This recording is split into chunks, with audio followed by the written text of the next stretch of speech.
बिस्मिल्लाहिर्रहमानिर्रहीम। आज का चैप्टर जो है वो हमारे बुक के 3 हिस्से हैं, उनमें से एक हिस्से का इख्तिताम है असल में, और फिर इंशाल्लाह ताला बुक का सेकंड पार्ट शुरू हो जाएगा अगले लेक्चर से इंशाल्लाह ताला। आज का जो टॉपिक है ये तो मैं पहले बड़ा परेशान होता रहा कि ये टॉपिक मैं इनको इसी तरह रिकॉर्ड करके किस तरह समझाऊंगा, क्योंकि ये तो ऐसी चीज़ है कि इसमें आप लोगों के क्वेश्चंस बार बार आते रहेंगे और मैं उसको बताता रहूँगा।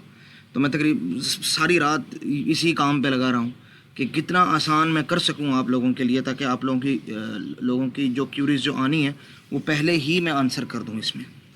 तो कोशिश करते हैं और दुआ करते हैं अल्लाह मुझे कामयाब फरमाए। देखें मैं कितना कामयाब हुआ हूँ आपके लिए आसानी पैदा करने में। तो शुरू करते हैं डिसाइडेबिलिटी। लेकिन उससे पहले असल टॉपिक की तरफ जाने से पहले उस टॉपिक को समझने के लिए जो 2-3 चीज़ें ज़रूरी हैं, प्री रिक्विजिट्स हैं इसके, मैं वो चाहूँगा कि आप लोगों को पहले बता दूँ, ताकि एन उस वक्त मुझे टॉपिक को ब्रेक करके ना बताना पड़े कि ये इस तरह, तो वो पहले से आपके जहन में हो, मैं सिर्फ आपको रेफ़र कर दूँ और आप लोगों को आइडिया हो जाए। तो कुछ चीज़ें जिनका पता होना ज़रूरी है डिसाइडेबिलिटी को शुरू करने से पहले, तो उसको शुरू करते हैं। तो पहले तो एक सिंपल एक इक्वेशन है, क्वाड्रेटिक इक्वेशन, और ये ऐसी इक्वेशन है जो आप 7th-8th क्लास से आपका वास्ता इससे पढ़ा हुआ है कि क्वाड्रेटिक इक्वेशन क्या होती है, उसकी जनरल फॉर्म है। अब क्वाड्रेटिक इक्वेशन को सॉल्व करने का मतलब ये होता है कि एक्स की वैल्यू निकालना, कि एक्स की वो कौन सी वैल्यू होगी जिसके लिए ax² + bx + c की वैल्यू 0 के इक्वल हो जाए, left hand side right hand side के इक्वल हो जाए। तो इसको इसका रूट्स मालूम करना भी कहते हैं। तो इसको मुख्तलिफ तरीके से सॉल्व किया जा सकता है। एक तरीका तो यह है कि आप एक्स की वैल्यू को गेस करें और इसमें पुट करें और देखिए आंसर 0 आता है लेफ्ट हैंड साइड पे कि नहीं। अगर आ गया तो ठीक, अगर नहीं आया तो अगली वैल्यू करें, गेस करें, नहीं आया फिर अगली वैल्यू गेस करें, और इसी तरह आप जो है ना अपना अंदाज़ा लगाते जाएं और अपने एक्सपीरियंस की बेस पे या किसी भी बेस पे, और आखिरकार कहीं आपको शायद रिज़ल्ट मिल ही जाए। अच्छा, दूसरा तरीका इस क्वेश्चन को सॉल्व करने का ये है कि आप क्वाड्रेटिक फार्मूला यूज़ कर लें। उसमें आपको ये जो ए बी सी 3 कांस्टेंट्स हैं, कोफिशिएंट्स, तो इनकी वैल्यूज़ फार्मूला में सिंपली पुट करनी है और आपको आंसर मिल जाएगा। तो किसी भी प्रॉब्लम को हल करने के लिए हमारे पास एक से ज़्यादा सोल्यूशन हो सकते हैं। अच्छा, यहाँ हमारे पास 2 सोल्यूशन हैं। इन 2 सोल्यूशन में फ़र्क क्या है मेजर, कि पहला जो सोल्यूशन है हमारे पास, हमें नहीं पता कि हमें रिज़ल्ट कब मिलेगा। भाई मेरा क्वेश्चन है कि ये वैल्यू जो है एक्स की वैल्यू होगी -2 और फॉर एग्जांपल +3। 2 रूट्स होते हैं अमूमन क्वाड्रेटिक इक्वेशन के। तो मैंने वो वैल्यू पुट करके देखी, जनाब आंसर मेरा नहीं आया। अच्छा, आ गया तो बहुत खुशी की बात है, लेकिन अगर नहीं आया तो कब मिलेगा कोई पता नहीं। हमें पता नहीं रिज़ल्ट कब मिलेगा, तुक्के की बात है जी, ठीक है, गस है, दुरुस्त हो गया तो दुरुस्त, ना हुआ तो 1 लाख ट्राइस के बाद भी हमें रिज़ल्ट न मिले। जबकि दूसरी क्वाड्रेटिक फार्मूले के अंदर ये बात नहीं है। अगर आपके पास ये 3 कोफिशिएंट्स हैं तो आपको करना क्या है, 4 मल्टीप्लाई करने। देखो 4 को a के साथ और इसके रिजल्ट को c के साथ, 2 मल्टीप्लाइज ये, b को b के साथ तीसरी मल्टीप्लाई ये, और 2 को a के साथ चौथी मल्टीप्लाई ये, ठीक है। 2 सब्ट्रैक्शन करने हैं, एक सब्ट्रैक्शन ये वाला और एक ये वाला। ये तो सिंपल कोफिशिएंट को माइनस करना है, तो असल में सब्ट्रैक्शन ये और ये है। एक एडिशन है यहाँ पे, एक स्क्वायर रूट है, और फिर आखिर में एक या 2 डिवाइड्स हैं जो भी है। तो बहरहाल आपको पता है कि आपको 9 या 10 स्टेप्स के अंदर आंसर मिल जाना आपको, बस इससे ज़्यादा कुछ नहीं।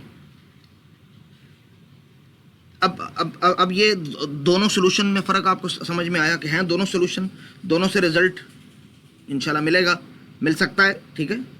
एक के अंदर हमें कंफर्म है कि इतने स्टेप्स के बाद रिज़ल्ट मिल जाएगा। ए बी सी की कौन सी वैल्यू है, कोई भी है, मल्टीप्लाई करो, ऐड करो, सब्ट्रैक्ट करो, स्क्वायर रूट निकालो, डिवाइड करो, आंसर आ गया, ठीक है। अच्छा, जो पहले वाला सोल्यूशन था तो वो सोल्यूशन ही, आंसर तो कभी इससे शायद मिल ही जाए, लेकिन प्रॉब्लम उसमें यह है कि हमें पता नहीं कि रिजल्ट कब मिलेगा, किस्मत के ऊपर है। इसी तरह बाइनरी सर्च और सीक्वेंशियल सर्च है कि आपके पास एक सॉर्टेड लिस्ट है असेंडिंग ऑर्डर में, ठीक है, जिसके अंदर 17 एलिमेंट्स हैं 0 से 16 तक। आपने उसमें करना है सर्च 37। तो आपके पास इस प्रॉब्लम को सॉल्व करने के लिए कई सोल्यूशन है। एक सोल्यूशन है जी बाइनरी सर्च, एक है सीक्वेंशियल सर्च।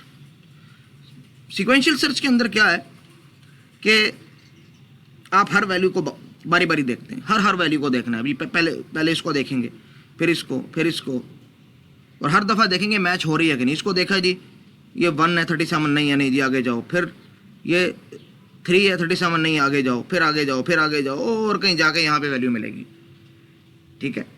और बाइनरी सर्च के अंदर क्या है कि आप कहते हैं जी चूँकि एरे जो है या लिस्ट जो है वो सॉर्टेड, मिडल वाले एलिमेंट को देखो वो 37 से बड़ा है कि छोटा है। तो हमने मिडल वाले एलिमेंट को देखा, वो 37 से छोटा था। जब ये छोटा है और 37 इससे बड़ा है, तो इसका मतलब इस लेफ्ट वाले पोर्शन के अंदर तो ये एलिमेंट हो नहीं सकता, राइट वाले पोर्शन के अंदर होगा, ठीक है। तो इसकी तो हो गई छुट्टी इस पोर्शन की, ठीक है। अब इसके अंदर देखा, इसके अंदर हमने देखा कि मिडल वाला एलिमेंट ये है, तो इससे कंपेयर किया। जब इससे कंपेयर किया तो एक कंपैरिजन देखें यहाँ पे हुआ है, सॉरी यहाँ पे, दूसरा कंपैरिजन हमारे पास यहाँ पे हुआ है, तो इससे छोटा था। इसका मतलब इस वाले पोर्शन की छुट्टी, यहाँ एलिमेंट नहीं होगा, इनको चेक करने की ज़रूरत ही नहीं है। चेक हमने सिर्फ एक 23 को किया और एक 41 को किया, ठीक है। अच्छा, अब हमें पता है कि ये इस लिस्ट के अंदर हैं कहीं, ठीक है। तो तीसरा कंपैरिजन हम इस लिस्ट के मिडल में करेंगे, ये इससे वैल्यू बड़ी है या छोटी 37, इससे बड़ी है, ठीक है। तो इधर नहीं हो सकता, तो ये जो पोर्शन है इस पोर्शन के अंदर कहीं होगा। अब इस पोर्शन के अंदर चूंकि एक ही एलिमेंट है तो सर्च किया तो मिल गया, तो चौथे कंपैरिजन के ऊपर हमें सर्च मिल गया। काफ़ी फास्ट होती है बाइनरी सर्च। यहाँ आपको 12वें कंपैरिजन पे रिजल्ट मिल रहा है सीक्वेंशियल सर्च में, और बाइनरी सर्च के अंदर आपको चौथे कंपैरिजन के ऊपर रिजल्ट मिल रहा है। वर्किंग आप उसकी देख लें, ये उसकी वर्किंग है। यहाँ देखें, मिडल को देखा नहीं मिला, इस मिडल को देखा नहीं मिला, दोबारा इसको मिडल कंसिडर किया नहीं, ये एक ही लिस्ट थी, इसका मिडल भी यही था, कंपेयर किया मिल गया। यहाँ ये अभी तक लगा हुआ है, ये 3 या 4 स्टेप्स में मेजर आपको मिल गया, तीसरे स्टेप में यानी चौथे कंपैरिजन पे आपको मिल गया ये, और यहाँ पे जो है 11वें में यानी 12वें कंपैरिजन पे मिल गया, ठीक है। तो आप इसको किसी अंदाज से भी ले सकते हैं। अब आपसे क्वेश्चन ये है कि ये जो दोनों सर्चिंग टेक्निक्स हैं, मैंने आपको यहाँ पहले बता चुका हूँ कि आपके पास सोल्यूशन की कई टाइप्स हो सकती हैं। तो आपने ये बताना है कि इन दो में से, बाइनरी सर्च और सीक्वेंशियल सर्च में से, वो कौन सी ऐसी टेक्निक है, कौन सा सोल्यूशन है कि जो हमें गारंटी करता है कि आफ्टर सम फाइनाइट स्टेप्स आपके पास आंसर आ जाएगा डेफिनेटली। अच्छा, ये क्वेश्चन मैंने अपने एक स्टूडेंट से पिछले सेमेस्टर में पूछा था, और उस बच्चे ने कहा था जी कि बाइनरी सर्च चूँकि बहुत फास्ट है, तो इस वजह से बाइनरी सर्च के अंदर हमें पता है कि कोई फाइनाइट टाइम के बाद रिज़ल्ट मिल जाएगा। हालांकि ऐसा दुरुस्त नहीं है। ये दोनों ऐसे टेक्निक्स हैं कि जिसके अंदर आपको रिज़ल्ट एक फाइनाइट टाइम के बाद ज़रूर मिलेगा, और आपको पता है वो फाइनाइट टाइम कौन सा है, आप उसको एस्टिमेट कर सकते हैं, आप उसको प्रिडिक्ट कर सकते हैं। कैसे? सीक्वेंशियल पहले सर्च की बात करता हूँ। वो नंबर जिस उसके ऊपर है, इंडेक्स के ऊपर है, तो उतने कंपैरिजन चाहिए। तो बेस्ट केस में तो ये होगा कि आपके पास वो एलिमेंट जो है वो पहला एलिमेंट ही वो हो जिसको आपने सर्च करना, तो सबसे पहले कंपैरिजन पे आपका काम हो जाएगा। लेकिन मैक्सिमम कितना जा सकता है? मैक्सिमम कितना जा सकता है कि वो लास्ट के अंदर हो, तो या हो ही ना, तो सारे कंपैरिजन करने के बाद, यानी अगर हमारे पास इस लिस्ट में n एलिमेंट्स हैं, तो n कंपैरिजन्स के बाद हमें कंफर्म हो जाएगा कि इसका आंसर यस है या नो है, ये एलिमेंट इसके अंदर मौजूद है कि नहीं है। तो इसका मतलब हमें रिजल्ट मैक्सिमम भी अगर हम उसको देखें, एक अपर लिमिट को देखें, तो n कंपैरिजन्स के बाद मिल जाएगा। इसलिए इसको ऑर्डर ऑफ n लिखा हुआ है। ऑर्डर ऑफ n का मतलब कि वो फंक्शन लीनियर फंक्शन है, ठीक है, इसलिए इसको लीनियर सर्च भी कहते हैं, ठीक है। बाइनरी सर्च में क्या होता है, आप लिस्ट को डिवाइड करते हैं 2 हिस्सों में, फिर उसको 2 हिस्सों में डिवाइड करते हैं, करते जाते हैं यहाँ तक कि मिडल का एलिमेंट आपकी सर्च के इक्वल है कि नहीं। आपने पहले इसको n एलिमेंट्स को 2 में किया, डिवाइड किया हाफ में, n/2 में, अप्रोक्सीमेटली n/2 में, ठीक है। और आपने एक मिडल एलिमेंट निकाला, n/2 से 16 है, तो 16 + 0 index divide by 2 8 middle element बनता है। तो इसको आपने देखा ये वाला एलिमेंट है कि नहीं है, तो आपने फिर 8 और 16 का मिडल वाला एलिमेंट निकाल के देखा, ठीक है। फिर उसके बाद जो बच गया था उसका मिडल, जो प्रोसेस पहले आपको बताया। तो आपके पास पहले स्टेप में n डिवाइड बाई 2 एलिमेंट्स होते हैं और n डिवाइड बाई 2 को हम डिस्कार्ड कर देते हैं। अब n बाई 2 जो बाकी बचे हैं उनमें से मज़ीद आधे यानी n बाई 4 एलिमेंट्स को आप रख लेते हैं, बाकियों को निकाल देते हैं। फिर उनमें से मज़ीद आप n बाई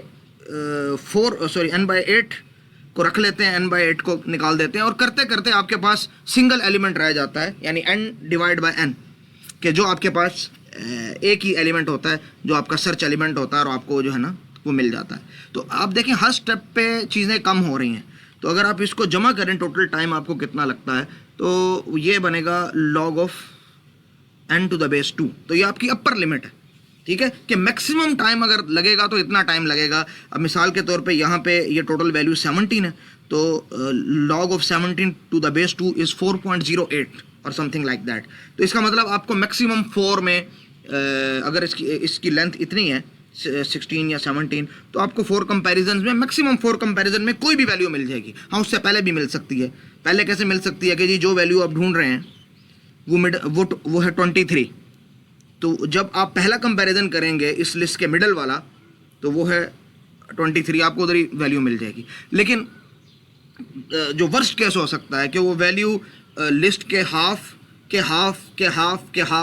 के मिड में हो, एट द एंड सबसे आखिर में, तो वो आपको जो है log of n to the base 2 यानी log of 17 to the base 2 that is 4 point something, तो 4 कंपैरिजन के बाद आपको मिल जाएगा। तो आप कम से कम ये बता सकते हैं कि एक फाइनाइट टाइम ऐसा है that is log of n to the base 2 कि जिसके अंदर आपको ये रिजल्ट मिल जाएगा। तो जब आप वक्त बता सकें तो इट मीन्स कि आपने एस्टिमेट कर लिया, वो कोई फाइनाइट टाइम है, ज़ाहिर बात है, ठीक है। ये जो प्रॉब्लम थी पहले वाली क्वाड्रेटिक इक्वेशन का पहला सॉल्यूशन, इसमें आप एग्जैक्ट टाइम नहीं बता सकते कि हमारा तुक्का, हमारा गेस जो है ये कब सही होगा, ठीक है। इसमें आप कुछ भी एस्टिमेट नहीं कर सकते। तो इसके अंदर और इसके अंदर फ़र्क है, ठीक है। ये दो चीज़ें अच्छी तरह समझ लीजिएगा कि अगर आपको टाइम किसी भी तरीके से पता चल सकता है और वो टाइम यहाँ पे ऑर्डर ऑफ n या order of log of n to the base 2 है, तो इसका मतलब कि आपने एस्टिमेट कर लिया। या वो कोई कांस्टेंट नंबर है, जिस तरह हमने क्वाड्रेटिक इक्वेशन में कहा था कि 9 स्टेप्स के बाद पता चलेगा, तो 9 इज़ आल्सो फाइनाइट, ठीक है। इनफाइनाइट टाइम हम उसको कहेंगे या अनडिफाइंड टाइम हम उसको कहेंगे जब हमें पता ही नहीं है कि रिजल्ट कब आएगा, कोई हम उसकी अपर बाउंड बता ही नहीं सकते।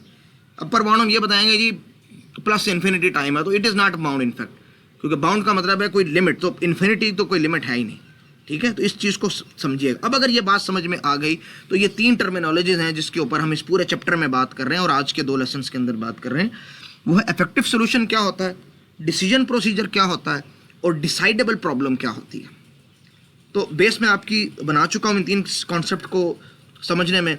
सिर्फ आपको बता देता हूँ इंशाल्लाह ताला, ये जो अभी पिछले स्लाइड्स के अंदर मैंने पढ़ाया है आपका जहन क्लिक कर जाएगा कॉन्सेप्ट को कि भाई a problem is efficiently solvable. पहला कॉन्सेप्ट क्या था, एफिशिएंट सोल्यूशन या एफिशिएंटली सॉल्वेबल। तो एक प्रॉब्लम इफेक्टिवली सॉल्वेबल है if there is an algorithm that provides the answer in a finite number of steps, कि अगर उसको सॉल्व करने का कोई ऐसा मेथड हो, algorithm mean a method to solve the problem that gives you the answer in a finite number of steps, या दूसरे अल्फाज में आप प्रिडिक्ट कर सकें कि भाई ये लिमिट होगी अपर, ये एक फाइनाइट नंबर है, ये एक लिमिट होगी यानी एक डिफाइंड नंबर है, तो इतने स्टेप्स के बाद आपको मिल जाएगा। तो maximum number of steps an algorithm will take must be predictable and that algorithm will be called as an effective solution।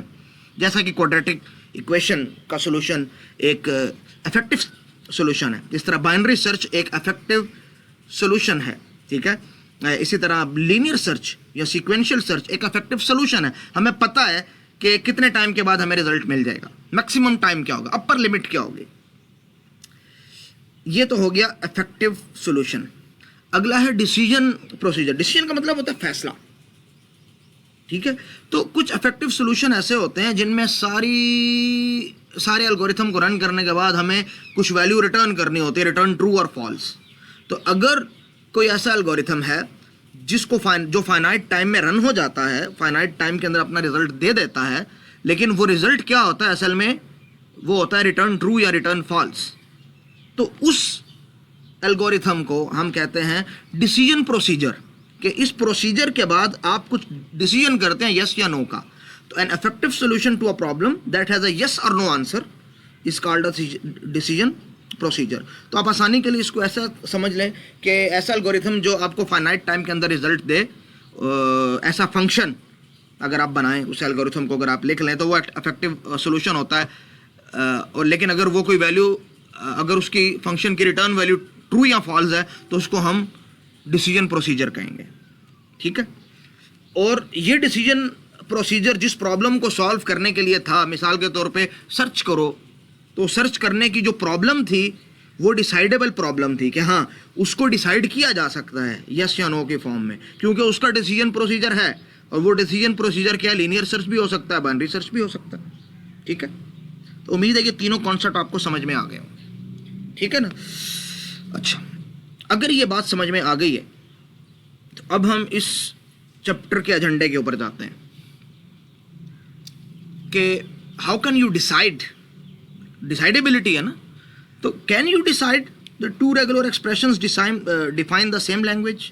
या दूसरा क्वेश्चन ये हो सकता है कि can you decide the two finite automatas are equivalent और they define the same language, ठीक है। यानी ये प्रॉब्लम्स डिसाइडेबल प्रॉब्लम्स हैं कि नहीं, यानी इनका कोई डिसीजन प्रोसीजर है कि नहीं, यानी इनका कोई ऐसा इफेक्टिव सोल्यूशन है जिसका आंसर यस या नो में हो, या दूसरे अल्फाज में क्या इन क्वेश्चंस को सॉल्व करने के लिए कोई ऐसा एल्गोरिथम है जो फाइनाइट नंबर ऑफ स्टेप्स के बाद हमें यह बता दे कि इसका आंसर यस है या नो है। बस ये खुलासा हो गया।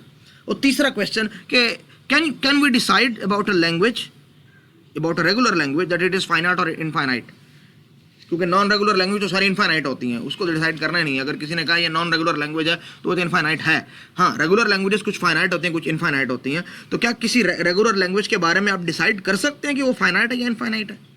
तो ये जो 2-3 स्लाइड्स हैं इनको गौर से पढ़िए और इसको गौर से समझिए। तो उम्मीद है आपको चीज़ें समझ में आ गई होंगी।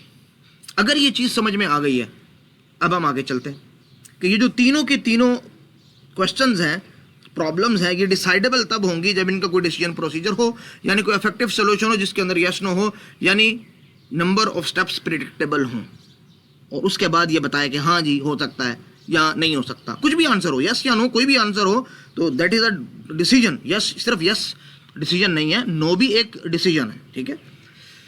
तो अब हम पहले क्वेश्चन की तरफ जाते हैं कि how can we tell if two regular expressions define the same language. तो देखें, एक सोल्यूशन तो इसका ये है कि जी सिंपल रेगुलर एक्सप्रेशन है जी, देख के बता दें उसको। Simple regular expressions are easy to deal with, we can tell about them by just looking at them. जैसे कि एक रेगुलर एक्सप्रेशन है a into A plus B whole star और दूसरी है b into A plus B whole star. आपको पता है कि ये दोनों इक्वल नहीं है। क्यों? एक में हमेशा स्ट्रिंग a से शुरू होगा, दूसरे में हमेशा स्ट्रिंग b से शुरू होगा, ये इक्वल नहीं है। तो हम बता सकते हैं कि दो रेगुलर एक्सप्रेशन सेम है या नहीं। इस सूरत में सेम नहीं है, एक ही लैंग्वेज को नहीं बता रहे, इक्विवेलेंट नहीं है। लेकिन of course this is not a universal solution. Her question का आप इस तरीके से आंसर नहीं दे सकते। मिसाल के तौर पे ये लें, some regular expressions are very complex and we cannot judge it by just having a look at them। ये दोनों रेगुलर एक्सप्रेशन है, ज़रा इस पे अपना सारा इल्म झाड़ के देख लें तो ठीक है, थोड़ा सा गौर व फिक्र करने के बाद तो शायद आपको समझ में आ जाए। लेकिन इससे भी कम्प्लेक्स एग्जांपल्स होंगी। तो ये एक यूनिवर्सल सोल्यूशन नहीं है, और ना ही ऐसा है कि जी इतने टाइम के बाद आपको पता चलता है कि इतने नंबर ऑफ स्टेप्स के बाद, ठीक है। तो सोल्यूशन ऑफ कोर्स से है, लेकिन यूनिवर्सल सोल्यूशन नहीं है, और हर जगह ये चलेगा भी नहीं। बाज़ दफ़ा इतनी कम्प्लेक्स रेगुलर एक्सप्रेशन होंगी कि आप कहेंगे भाई मैं तो परेशान हो गया। तो जब मज़े की बात ये बताऊं कि ये जो दोनों रेगुलर एक्सप्रेशन लिखी हैं ये इक्विवेलेंट हैं, दोनों सेम लैंग्वेज को रिप्रेजेंट करती हैं। इस पर गौर व फिक्र बात में करते रहना। अब हम आगे चलते हैं। अगला सोल्यूशन, इस प्रॉब्लम को हम सॉल्व करना चाहते हैं लेकिन ये वाला सोल्यूशन ठीक नहीं है, एक और सोल्यूशन है। इस तरह करते हैं कि दोनों रेगुलर एक्सप्रेशन जो हमें गिवन है उसके वर्ड्स जनरेट करके देख लेते हैं। तो इसके भी वर्ड्स जनरेट करना शुरू कर देते हैं, एक रेगुलर एक्सप्रेशन के और दूसरी रेगुलर एक्सप्रेशन के वर्ड्स भी हम जनरेट करना शुरू कर देते हैं, और उनको एक ऑर्डर के अंदर जनरेट करते हैं, एक ऑर्डर के अंदर उनको करते हैं जनरेट कि जो सबसे छोटा अल्फ़ाबेट है वो पहले हम करेंगे प्लेस, उसके बाद जो उससे बड़ा, उसके बाद जो उससे बड़ा, और इसी तरह। तो होगा क्या, जब तक हमें कोई ऐसी एग्जांपल ना मिल जाए, कोई ऐसा वर्ड ना मिल जाए जो एक तो जनरेट कर रहा है दूसरा जनरेट नहीं कर रहा, कॉन्फ्लिक्ट दोनों में ना आ जाए, हम तब तक इसको करते रहेंगे। और जैसे ही कॉन्फ्लिक्ट आएगा हम कहेंगे जी देखें दोनों लैंग्वेजेस सेम नहीं है। अच्छा, एक सूरत में ये सोल्यूशन यूनिवर्सल है और एक सूरत में नहीं है। एक सूरत में तो ये यूनिवर्सल इसलिए नहीं है कि अगर कोई लैंग्वेज दोनों इन्फानाइट हैं और आपने 1 करोड़ वर्ड्स इस लैंग्वेज के भी देख लिए उसके भी देख लिए मैच कर रहे हैं, तो ये गारंटी तब भी नहीं है कि अगले 1 करोड़ के बाद भी हो सकता कोई ऐसा वर्ड हो जो मैच ना करता हो, मगर ये पॉसिबिलिटी है। लेकिन चलो इस पॉसिबिलिटी को भी हम रखते हैं साइड पे। हम कहते हैं जी चलो अगर हमें बहुत सारे कंपैरिजन्स के बाद कोई आखिर में एक अल्फ़ाबेट मिलता है, सॉरी एक वर्ड मिलता है जो कि मैच नहीं कर रहा, तो इसका मतलब रिजल्ट तो मिल जाएगा हमें, ठीक है। सोल्यूशन यूनिवर्सल है, सबके लिए मिलेगा, लेकिन इफेक्टिव सोल्यूशन नहीं है। क्यों? Number of steps taken to decide is not predictable. हो सकता है कि पहले कंपैरिजन के बाद हो सकता है 95, हो सकता है 2,50,000 करोड़ कंपैरिजन के बाद आप कह रहे हो कि यार अभी तक तो कोई मैच हुआ ही नहीं है, चलो हो सकता है अगले 50 करोड़ के बाद हो जाए। तो इफेक्टिव सोल्यूशन नहीं है। आप नहीं कह सकते कि जी इतने टाइम के बाद मिल जाएगा, चाहे वो टाइम बहुत ज़्यादा ही हो। देखें, इफेक्टिव सोल्यूशन में ये जरूरी नहीं कि टाइम बड़ा शॉर्ट हो।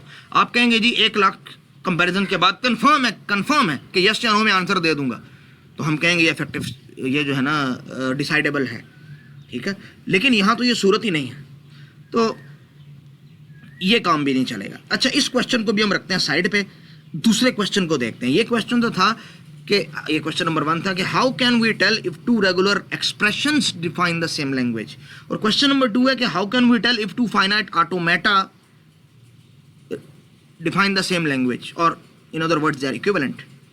तो असल में ये दोनों एक ही क्वेश्चन है, ठीक है। इसलिए कि हमें पता है regular expression is equal to R E, ठीक है। तो अगर हम ये कहना चाह रहे हैं कि 2 रेगुलर एक्सप्रेशन सेम है कि नहीं, तो अगर उन दोनों को एफ ए बना लें, तो अगर हम उसका आंसर कर दें कि 2 एफ ए सेम है कि नहीं, तो बात तो एक ही हो जाएगी, ठीक है। तो अगर अब अगर हमारे पास क्वेश्चन नंबर 1 को सॉल्व करने के लिए कोई सोल्यूशन है तो वो 2 के लिए भी चल जाएगा, और अगर 2 के लिए है तो वो 1 के लिए भी चल जाएगा। कैसे? अगर आपको यह पता है कि कोई ऐसा डिसीजन प्रोसीजर है कि उसके ज़रिए आप 2 रेगुलर एक्सप्रेशंस को डिसाइड कर सकते हैं कि वो इक्विवेलेंट है कि नहीं, और आपको क्वेश्चन रेगुलर एक्सप्रेशन ही की फॉर्म में दिया हुआ है, तो ठीक है, उसको अप्लाई कर लें। और अगर एफ ए की फॉर्म में दिया हुआ है तो एफ ए को रेगुलर एक्सप्रेशन में कन्वर्ट करें और फिर रेगुलर एक्सप्रेशन वाला फार्मूला लगा दें। और इसी तरह अगर आपके पास एफ ए वाला प्रॉब्लम डिसाइडेबल है तो, और आपको क्वेश्चन दिया हुआ रेगुलर एक्सप्रेशन की फॉर्म में, तो आप उसको एफ ए में कन्वर्ट करें और फिर एफ ए वाला प्रोसीजर उस पर अप्लाई कर दें, ठीक है। इन अदर वर्ड्स ये होगा खुलासा इसका कि अगर ये देखें, ये है how can we tell if 2 regular expression define the same language. तो रेगुलर एक्सप्रेशन है अव्वल, तो अगर आपके पास रेगुलर एक्सप्रेशन के लिए ही सोल्यूशन मौजूद है वो तो वैसे ही चल जाएगा। लेकिन अगर नहीं है, एफ ए के लिए है इफेक्टिव सोल्यूशन, तो आप रेगुलर एक्सप्रेशन को एफ ए में कन्वर्ट करेंगे, फिर एफ ए का इफेक्टिव सोल्यूशन उस पर अप्लाई करेंगे, तो आपके पास ऑफ कोर्स रेगुलर एक्सप्रेशन का भी सोल्यूशन आ जाएगा। और अगर आपके पास सोल्यूशन रेगुलर एक्सप्रेशन के लिए था, एफ ए के लिए नहीं था, और क्वेश्चन एफ ए में दिया हुआ था, तो आप उस एफ ए को रेगुलर एक्सप्रेशन में कन्वर्ट करेंगे, रेगुलर एक्सप्रेशन का प्रोसीजर अप्लाई करें, और आखिर में आपको इन दोनों को मिला के ये एक जो सोल्यूशन मिला ये आपको बता देगा जी आंसर यस है या नो है, तो बात चल जाएगी। लेकिन यहाँ एक मसला है। मसला ये है कि अच्छा, यहाँ एक चीज़ मैं भूल गया, यहाँ पर भी ये दोनों, ठीक है, कि यहाँ ये तो इफेक्टिव सोल्यूशन है, ये भी इफेक्टिव सोल्यूशन है, लेकिन क्या इन दोनों का कंपैरिजन, यानी इन दोनों, यानी पहले ये स्टेप करना है फिर ये स्टेप करना है, तो इन 2 स्टेप्स को मिला के जो सोल्यूशन बना ये भी इफेक्टिव है कि नहीं, इस पे क्वेश्चन मार्क है। और इसी तरह यहाँ भी कि ये इफेक्टिव सोल्यूशन है, लेकिन उससे पहले हमें ये वाला स्टेप भी करना है, तो क्या इस स्टेप के बाद अगर हम इफेक्टिव सोल्यूशन कोई करेंगे तो क्या इसका आंसर भी इफेक्टिव सोल्यूशन होगा? यानी इनको मिलाने के बाद जो इन 2 स्टेप्स को मिला के जो एक एल्गोरिथम बनाया है जिसके स्टेप्स ये 2 हैं, तो क्या वो इफेक्टिव सोल्यूशन है? इस पे सवालिया निशान है। उस सवालिया निशान क्यों है कि देखें, ये तो इफेक्टिव सोल्यूशन है, अगर ये इफेक्टिव सोल्यूशन ना हुआ तो इसके स्टेप्स का पता नहीं और इसके स्टेप्स का पता है, तो infinity plus finite is infinity, तो ये तो इफेक्टिव सोल्यूशन नहीं होगा ना फिर। तो अगर हमें ये कहना है कि ये भी इफेक्टिव सोल्यूशन है, तो इसके जो 2 कॉन्स्टिट्यूएंट्स हैं, ये वाला मॉड्यूल और ये वाला मॉड्यूल, दोनों को इफेक्टिव सोल्यूशन होना चाहिए। और नीचे भी ऐसा है कि अगर ये इफेक्टिव सोल्यूशन है तो उसका एक पार्ट तो इफेक्टिव सोल्यूशन होना चाहिए, दूसरा पार्ट भी इफेक्टिव सोल्यूशन होना चाहिए, क्योंकि इसके स्टेप्स फाइनाइट होंगे, इसके फाइनाइट होंगे, तो finite plus finite is finite. ऐसा नहीं है कि इसके इनफाइनाइट हो, ये तो इफेक्टिव सोल्यूशन ही ना हो, और ये फाइनाइट हो, तो infinite plus finite is always infinite, that will not be N effective solution. मसला समझ में आ गया होगा। अब अगर ये मसला समझ में आ गया है तो हम आगे चलते हैं। हम कहते हैं कि इन दोनों की तो हम बात बाद में कर लेंगे, इसकी और इसकी बात, कि ये इफेक्टिव सोल्यूशन है कि नहीं। पहले तो हम ये देखें कि जिसकी बेस पे हम ये कर रहे हैं, जिस इस स्टेप से पहले जो स्टेप है, तो पहले वाले स्टेप को देखेंगे वो इफेक्टिव है कि नहीं, उसके बाद इसको देखेंगे। अगर ये वाले 2 स्टेप्स ही अगर इफेक्टिव नहीं है तो फिर इसको देखने की ज़रूरत ही नहीं पड़ेगी, क्योंकि ये भी होना चाहिए, ये भी होना चाहिए। अगर इनमें से एक भी इफेक्टिव नहीं होगा तो काम नहीं चलेगा। तो रेगुलर एक्सप्रेशन से फाइनाइट ऑटोमेटा में हम कन्वर्ट करना सीख चुके हैं क्लीन थ्योरम में, और फाइनाइट ऑटोमेटा से रेगुलर एक्सप्रेशन में कन्वर्ट करना भी क्लीन थ्योरम में सीख चुके हैं। जब ये दोनों चीज़ें सीख चुके हैं और उनका कोई एक एल्गोरिथम हमारे पास पहले से मौजूद है क्लीन थ्योरम की फॉर्म में, तो पहले हम इनको देखेंगे कि ये दोनों जो मॉड्यूल्स हैं ये इफेक्टिव सोल्यूशन इनका है कि नहीं। अगर है तो फिर हम ये वाले इफेक्टिव सोल्यूशन बना लेंगे। ये मॉड्यूल तो हमने बनाना है ना अभी, ठीक है, ये पहले से बने हुए हैं, ये बनाने हैं, ये बने हुए हैं, पहले देखो ये इफेक्टिव हैं कि नहीं। अगर ये इफेक्टिव हैं तो हम इसको अप्लाई कर सकेंगे, अगर ये इफेक्टिव नहीं है तो फिर ये वाले फार्मूले नहीं चलेंगे, फिर कुछ और सोल्यूशन उसका देखना पड़ेगा। तो पहले तो हम ये देखते हैं कि रेगुलर एक्सप्रेशन से फाइनाइट ऑटोमेटा या फाइनाइट ऑटोमेटा से रेगुलर एक्सप्रेशन, अगर हमें जो बनाने का तरीका हमने क्लीन थ्योरम में पढ़ा था, वो फाइनाइट नंबर ऑफ स्टेप्स में हमें आंसर देता है कि नहीं देता। तो पहले हम उसको देख लेते हैं। तो यहाँ हम पहले ये देखेंगे कि फाइनाइट ऑटोमेटा से रेगुलर एक्सप्रेशन बनाना, जो पहले वाला पार्ट है, ये इफेक्टिव प्रोसीजर है कि नहीं। हमने कहा ये भी देख लेते हैं। कहते हैं कि ये इफेक्टिव प्रोसीजर है। क्यों? नंबर्स को आप प्रिडिक्ट कर सकते हैं। हमने कहा जी कैसे कर सकते हैं प्रिडिक्ट। देखिए हमने आप थोड़ा सा रेफर कीजिएगा अगर आपको भूल गया हो, क्लीन थ्योरम पार्ट 2, उसके अंदर हमने ये पढ़ा था कि अगर आपके हमें पता है क्लीन थ्योरम के रूल से कि एवरी और by definition of transition graph कि हर फाइनाइट ऑटोमेटा एक ट्रांजिशन ग्राफ होता है। हाँ, हर ट्रांजिशन ग्राफ एक फाइनाइट ऑटोमेटा नहीं होता, लेकिन हर फाइनाइट ऑटोमेटा एक ट्रांजिशन ग्राफ होता है। तो अगर आपके पास कोई फाइनाइट ऑटोमेटा है तो समझें वो ट्रांजिशन ग्राफ भी है। और क्लीन थ्योरम में हमने ये पढ़ा था कि ट्रांजिशन ग्राफ को आप कन्वर्ट कर सकते हैं रेगुलर एक्सप्रेशन में। तो फाइनाइट ऑटोमेटा से रेगुलर एक्सप्रेशन की कन्वर्जन हो जाएगी। क्यों? Finite automata is equal to finite automata transition graph होता है, और ट्रांजिशन ग्राफ से रेगुलर एक्सप्रेशन बन सकती है। वो मेथड हमने सारा इन लेक्चर्स में देखा था, आप जाके रिव्यू कर सकते हैं, ठीक है। और हम करते क्या थे उसमें? हम करते ये थे कि पहले एक यूनिक स्टार्ट स्टेट और एक यूनिक फाइनल स्टेट इंक्लूड करते थे। उसके बाद अगर टोटल स्टेट्स n है तो हम बारी बारी उन सारी स्टेट्स को ख़त्म करते थे। उन सारे स्टेट्स को हम बारी बारी ख़त्म एलिमिनेट कर रहे होते थे। जो एडजेसेंट एजेस हैं उनकी दरमियान वाली स्टेट को उड़ा के उन दोनों का सिंबल कॉन्कैटिनेट करके लिख दिया। जो पैरेलल एजेस हैं उनको रिमूव करके हमने क्या कर दिया, प्लस के साथ लिख दिया। जो लूप्स थे उनको हमने क्या करके लिख दिया, स्टार के फॉर्म में लिख दिया। तो हम हर स्टेप पे एक एक स्टेट रिमूव कर रहे थे। तो अगर n स्टेट्स हैं और हर स्टेप पे आप एक स्टेट को रिमूव कर रहे हैं तो इसका मतलब टोटल n स्टेप्स आपको चाहिए। तो टाइम है आपका n स्टेप्स, n आपके पास आ गया। अब कहते हैं कि हमने एक यूनिक स्टार्ट स्टेट भी बनाई थी, एक यूनिक फाइनल स्टेट भी बनाई थी, ठीक है। तो ये इस यूनिक स्टार्ट स्टेट और फाइनल स्टेट को बनाने के लिए कोई कांस्टेंट टाइम लगा था, फाइनाइट टाइम लगा था, उसको नाम दे देते हैं सी। सी इज फाइनाइट, एक कांस्टेंट है, ठीक है। अब इस टाइम के साथ हम कौन सा टाइम ऐड करेंगे जो n स्टेट्स को बारी बारी रिमूव किया है उसका। तो n स्टेट्स हैं, n स्टेप्स हैं, और हर स्टेप में रिमूव करने में कोई कांस्टेंट टाइम लगता है k, तो n इंटू के इसका आंसर होगा। तो टोटल टाइम जो किसी भी फाइनाइट ऑटोमेटा को या ट्रांजिशन ग्राफ को इन अदर वर्ड्स रेगुलर एक्सप्रेशन में कन्वर्ट करने के लिए चाहिए वो है टाइम c, यानी एक स्टेट हमने ऐड की इनिशियल, एक स्टेट हमने ऐड की फाइनल एक्स्ट्रा, और फिर k इंटू एन, यानी n स्टेट्स हैं और हर स्टेट को रिमूव करने में हमें k टाइम लगा है, मैक्सिमम k स्टेप्स लग सकते हैं, कोई कांस्टेंट नंबर ऑफ स्टेप्स हैं, ठीक है।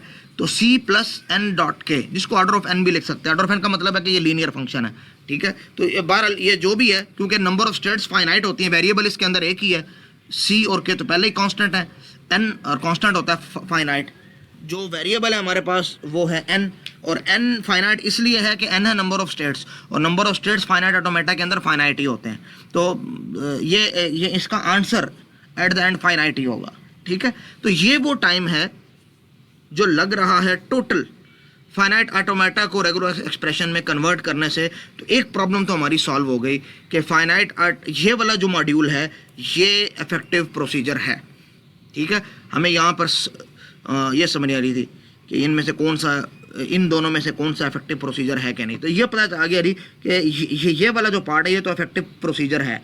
अब ऊपर वाले को भी देख लेते हैं कि अगर हम रेगुलर एक्सप्रेशन से फाइनाइट ऑटोमेटा बनाते हैं, ये स्टेप रेगुलर एक्सप्रेशन से फाइनाइट ऑटोमेटा, तो क्या उसको भी हम कोई अपर बाउंड उसकी डिफाइंड कर सकते हैं कि मैक्सिमम इतना टाइम लगेगा, इसके बाद तो कंफर्म है कि ये हो जाएगा। देख लेते हैं। देखिए, रेगुलर एक्सप्रेशन से जब हमने फाइनाइट ऑटोमेटा बनाया था तो ये क्लीन थ्योरम का सबसे लंबा वाला पार्ट था। स्लाइड नंबर 5 लेक्चर नंबर 15 को देखें, उसके अंदर हमने बताया था कि आप किस तरह से रिकर्सिव डेफिनेशन रेगुलर एक्सप्रेशन की यूज़ करेंगे इसको बनाने के लिए, ठीक है। ये लेक्चर नंबर 4 स्लाइड 8 के अंदर वो रिकर्सिव डेफिनेशन दी हुई है, तो मैंने साथ रेफरेंस दे दिया ताकि आप उसको देख सकें, ठीक है।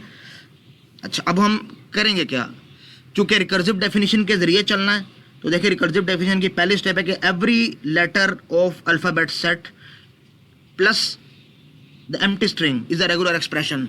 तो इसका मतलब इनके लिए फाइनाइट ऑटोमेटा बनने चाहिए। पहले स्टेप में हम इनके लिए फाइनाइट ऑटोमेटा बनाने का टाइम कैलकुलेट करेंगे कि मैक्सिमम टाइम कितना हो सकता है। फिर हम ये देखेंगे कि दो एफएस को अगर हम कॉन्कैटिनेट कर रहे हों या ऐड कर रहे हों या उनका क्लीन स्टार ऑपरेशन परफॉर्म कर रहे हों तो मैक्सिमम कितना टाइम लग सकता है। अगर वो भी फाइनाइट, अगर ये चारों टाइम फाइनाइट हुए, ये वाला टाइम, ये वाला टाइम, ये वाला टाइम और ये वाला टाइम, तो इसका मतलब ये होगा कि हमारे पास रेगुलर एक्सप्रेशन से फाइनाइट ऑटोमेटा बनाने का प्रोसीजर किसी फाइनाइट टाइम के अंदर हम उसके अपर बाउंड बता सकते हैं कि जी इतना टाइम लगता है। अब हम इन चारों को देख लेंगे, ठीक है। सबसे पहले हम ये देखेंगे, ठीक है, कि एम्प्टी के लिए ए, बी, सी और जो भी इंडिविजुअल अल्फ़ाबेट्स हैं उनके लिए कितना टाइम लग सकता है। तो देखें एम्प्टी के लिए क्या होगा कि जो ओरिजिनल स्टेट है प्लस वाली वही माइनस स्टेट है, ठीक है। तो प्लस माइनस एक ही जगह पे आप लिख देंगे, ठीक है। अच्छा, ये प्रोसीजर सारा मैं बयान नहीं करूँगा, ये तो हमने पहले पढ़ा हुआ है, ठीक है। और उसके बाद हम डेड एंड स्ट्रेट बना देते हैं, ठीक है, और उसके ऊपर ए और बी का लूप लगा देते हैं, यहाँ से ए बी लिख देते हैं, ठीक है। लेबल वेबल आप खुद ही उसको देख लें। तो ये सिंपल सी चीज़ है। अब ज़ाहिर है इसमें कोई कांस्टेंट टाइम लग रहा है, फाइनाइट टाइम लग रहा है, क्योंकि फाइनाइट स्टेट्स बनाई हैं, फाइनाइट एजेस बनाए हैं, तो वो एक एम्प्टी को एक्सेप्ट करने के लिए हमने जो फाइनाइट स्टेप्स परफॉर्म किए हैं, तो सपोज वो स्टेप्स हैं सी स्टेप्स, सी ये कोई भी कांस्टेंट है। अच्छा, अब ये कि हमें टोटल कितने इंडिविजुअल फाइनाइट ऑटोमेटास बनाने हैं। भाई रेगुलर एक्सप्रेशन के अंदर जितने इंडिविजुअल अल्फ़ाबेट्स हैं उन सब के लिए, और in other words alphabet set के अंदर जितने भी, देखें ये है ना, every letter of alphabet including empty is a regular expression, यानी उसके लिए फाइनाइट ऑटोमेटा भी बनेगा। तो हमें एम्प्टी के लिए और जितने भी अल्फ़ाबेट्स हैं उन सब के लिए बनाना है। तो एक अल्फ़ाबेट सेट के अंदर जितने अल्फ़ाबेट्स हैं उनको हम the cardinality of that set, तो तो ये डबल बार और दरमियान में सिग्मा सिंबल बता रहा है कि total number of alphabets elements in the alphabet set, और प्लस एक और एक्स्ट्रा एम्प्टी के लिए। तो इतने ऑटोमेटाज आपको बनाने हैं इंडिविजुअल छोटे छोटे, और उसको आपने मल्टीप्लाई करना है सी से।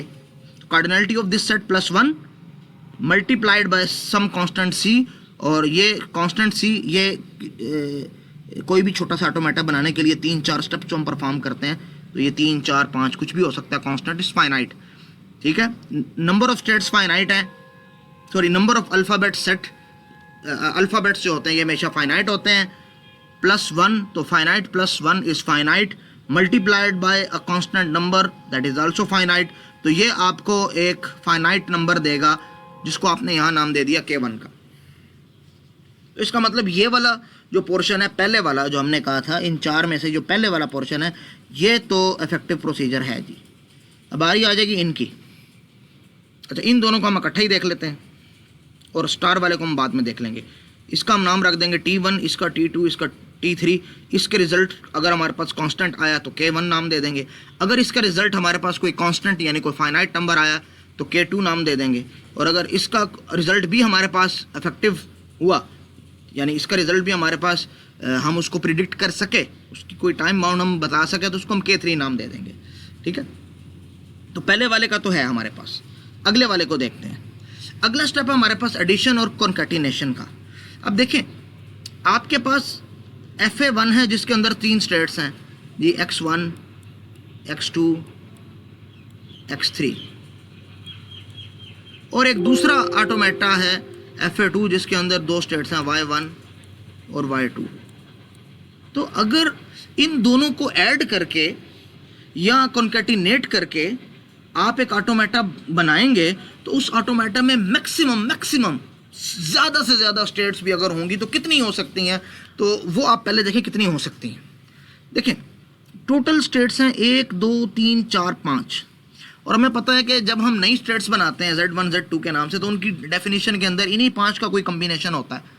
अब ये कि अगर एक सेट में 5 एलिमेंट हों तो उसके पावर सेट में कितने एलिमेंट होंगे, या पावर सेट को छोड़ें, पावर सेट की तो बात ही ना करें, ठीक है। आप ये देखें टोटल कितने कम्बिनेशन बन सकते हैं इनसे न्यू स्टेट्स के। तो देखें, अगर हम देखें तो सिर्फ X1 भी नई स्टेट की डेफिनेशन हो सकती है, सिर्फ X2 भी हो सकती है, सिर्फ X3 भी हो सकती है, सिर्फ Y1 भी हो सकती है, सिर्फ Y2 भी हो सकती है।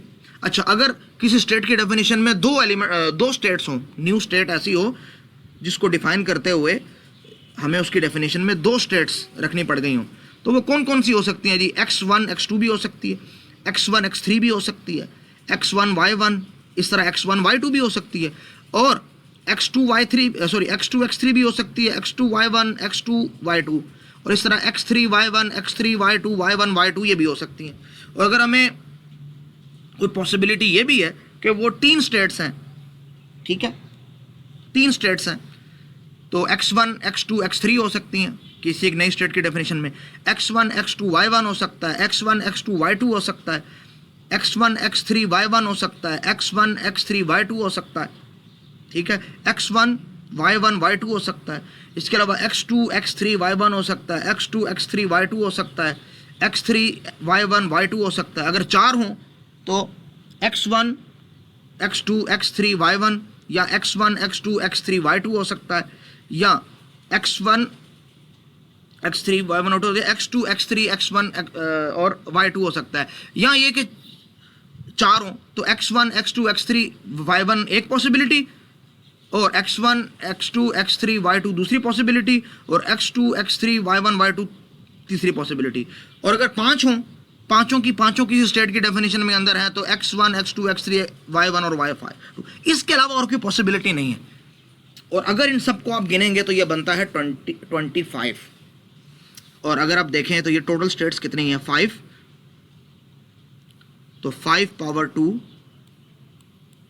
इज 25। इसलिए मैंने पावर सेट का नाम लिया था, लेकिन उस वक्त में मैंने कहा था पावर सेट को छोड़ दें, बाद में बताता हूं, ठीक है। तो मैक्सिमम जो पावर हो सकती है, मैक्सिमम पावर वो हो सकती है 5 पावर 2, ठीक है। मैक्सिमम 25 से ज़्यादा कॉम्बिनेशन बन नहीं सकते। इसके अलावा यानी इसके बाद जो भी कम्बिनेशन बनेगा वो इन्हीं 25 में से किसी एक कम्बिनेशन बनेगा, तो नई स्टेट नहीं बनेगी इसके बाद भी, ठीक है। तो ये है कि अच्छा, और ये एडिशन के लिए भी और कॉन्कैटिनेशन दोनों के लिए यही रूल है, ठीक है, दोनों के लिए यही रूल है कि अगर आप ऐड कर रहे हैं दो ऑटोमेटास का तो इन्हीं 25 स्टेट से ज़्यादा स्टेट नहीं बन सकती, अगर आप कॉन्कैटिनेट कर रहे हैं तो इन्हीं 25 स्टेट से ज़्यादा नहीं बन सकती। For rule 2 and rule 3 of part number 3 यानी एडिशन और कॉन्कैटिनेशन के लिए, तो देयर आर 2 ऑटोमेटास, एक का नाम FA1 एक का FA2 है, एक के अंदर स्टेट्स हैं N1 दूसरे के अंदर N2, तो टोटल मिला के N1 प्लस N2 हो गया, यानी यहाँ पे 3 और 2 5 हो गया, ठीक है। तो number of states in the, इधर मुझे थोड़ी सी चीज़ रह गया, मैक्सिमम नंबर ऑफ स्टेट्स होना चाहिए यहाँ पे, एग्जैक्ट तो ये नहीं है ना, कम भी हो सकती हैं और कम होती हैं, तो maximum number of states in the resulting finite automata is N1 plus N2 to the power 2। ये मैंने पावर थोड़ी सी गलत लिख दी है यहाँ पे, यहाँ पे ठीक है, यहाँ पे गलत लिख दी है, ठीक है। अच्छा, ये तो हो गया कि N1 plus N2 to the power 2 यानी 3 plus 2 to the power 2, 5 power 2 is 25, ठीक है। अच्छा, अब देखें टोटल स्टेट्स जो बननी है एडिशन में या कॉन्कैटिनेशन में, वो बननी है हमारे पास, कितनी बननी है, N1 plus N2 to the power 2। अच्छा, और अगर N1 प्लस N2 की पावर N1 प्लस N2 ले लें, अगर हम 5 पावर 5 ले लें तो कितना बनता है 125, तो 125 तो इससे भी ऊपर चली जाएगी, ठीक है। तो ये मैं आपको बताता हूँ कि ये मैंने नीचे N1 प्लस N2 क्यों लिखा है, तो 5 power 2 is always less than 5 power 5, ठीक है। तो N1 plus N2 to the power 2 is always less than N1 plus N1 to the power 5। तो ये जिस तरह ये अपर लिमिट अगर ये किसी की अपर लिमिट है तो ये भी अपर लिमिट बन सकती है, क्योंकि ये तो उससे भी ऊपर है, तो और ये भी फाइनाइट है, तो इसमें कोई इतना बड़ा मसला नहीं है। अगर हम आगे N1 प्लस N2 भी लिख लेते हैं और अगर 2 भी लिख लेते हैं तब भी कोई मसला नहीं। अच्छा, टोटल स्टेट तो बनेंगी इतनी स्टेट बनने के बाद अब ये देखना है कि ये कितनी दफ़ा काम हुआ है, ये स्टेट हमें अगर मैक्सिमम बनाए तो कितनी दफ़ा बनाएंगे। भाई रेगुलर एक्सप्रेशन के अंदर अगर, अब ज़ाहिर है रेगुलर एक्सप्रेशन जो होती है उसके अंदर कुछ एडिशंस होते हैं, कुछ कॉन्कैटिनेशंस होते हैं, तो अगर M एडिशंस और कॉन्कैटिनेशंस हैं, मिसाल के तौर पे रेगुलर एक्सप्रेशन है A plus B into A plus B, तो इसके अंदर 2 एडिशंस हैं और 1 कॉन्कैटिनेशन है, ठीक है, टोटल हो गए 3। तो इन 3 दफ़ा जब ये एल्गोरिथम आप रन करेंगे तो तीनों दफ़ा हो सकता है कि आपकी मैक्सिमम 25 स्टेट्स बन रही हों। ये पॉसिबल नहीं होता, ये मैं बहुत मैक्सिमम लिमिट बता रहा हूँ, अपर लिमिट इसकी मैं बता रहा हूँ कि इससे ज़्यादा, यानी कि इतने पे तो रिजल्ट पता चल ही जाएगा ना, ठीक है। तो हमारे पास N1 plus N2 to the power 2 है, ठीक है, ये टोटल नंबर ऑफ स्टेट्स हैं, और ये जो स्टेट्स बनी हैं ये M टाइम्स बनी हैं, क्योंकि M टाइम्स एडिशन या कॉन्कैटिनेशन थी रेगुलर एक्सप्रेशन के अंदर, और हर स्टेट को जब हम बनाते हैं उसके 2 एजेस को डिफाइन करते हैं तो उसके लिए हमें कुछ फाइनाइट नंबर ऑफ स्टेप्स चाहिए होते हैं D, तो D भी मल्टीप्लाई कर देंगे कि इतनी स्टेट्स हैं, हर स्टेट को बनाने में इतना टाइम लगता है, और ये सारा स्टेप M टाइम्स हुआ है क्योंकि M एडिशन या कॉन्कैटिनेशन थे रेगुलर एक्सप्रेशन के अंदर, ठीक है। तो नंबर ऑफ स्टेट्स फाइनाइट, उनकी पावर लेंगे, आंसर आएगा वो फाइनाइट, ये 2 कांस्टेंट हैं, ये सब के सब जो हैं ये फाइनाइट, और ये एग्जैक्ट टाइम नहीं है, ये अपर बाउंड है, ठीक है, यानी इसमें तो खाम में रिजल्ट मिल ही जाएगा। तो ये जो फाइनाइट नंबर है इसका आंसर हमने या लिख देते हैं K2, इसको नाम दे देते हैं, तो T2 is less than some finite value, we can name it as K2, या ये सारी भी लिख सकते हैं, लेकिन इतनी बड़ी वैल्यू लिखने के बजाय K2 ज़्यादा होता, मुनासिब होता है, ठीक है। ये हो गया। अब हम स्टार ऑपरेशन के लिए देखते हैं। स्टार ऑपरेशन के लिए भी यही चीज़ है कि आपके पास टोटल नंबर ऑफ स्टेट्स कितनी हो सकती हैं स्टार ऑपरेशन में, ठीक है।